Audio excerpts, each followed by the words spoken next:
God has been sharing with me in this waiting season, and he's been teaching me, right? So first of all, I wanted to say that there's a different process and a different layer that God takes us through in every part of our waiting season, right? Like there's layers to it, okay? So you have to ask God, like, God, what season am I in, right?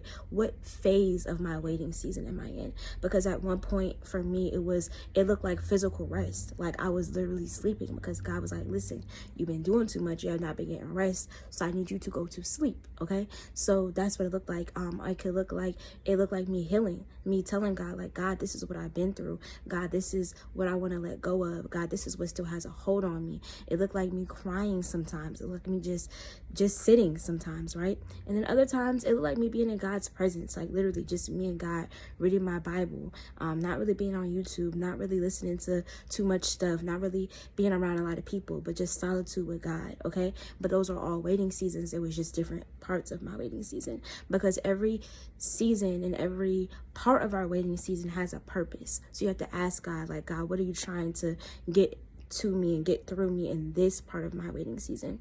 So in this phase of my waiting season, I believe I'm in phase 4. In this part of my waiting season, it's like movement. Like I know that God has been doing a lot. He's been putting me in certain rooms. He's been answering certain prayers. I've been peeping. Like you gotta peep God. You have to be able to like ask God for spiritual eyes so that you don't miss the moment, right? Because a lot of the times, if you don't ask him for spiritual eyes, if you don't ask God for wisdom, you will miss the moment, because the whole time God is moving, but you don't see it. So I've been seeing it. I've been like, okay, God, like I see this person wasn't in my life last year, or this person wasn't in my life 2 months ago. Now they're in my life and they're in alignment with what it is you've been talking to me about. Bet. So now I know, stay ready so I don't have to get ready. That's what God's been telling me, right? And for me, that looks like waking up in the morning, getting ready. I have a bad habit of not like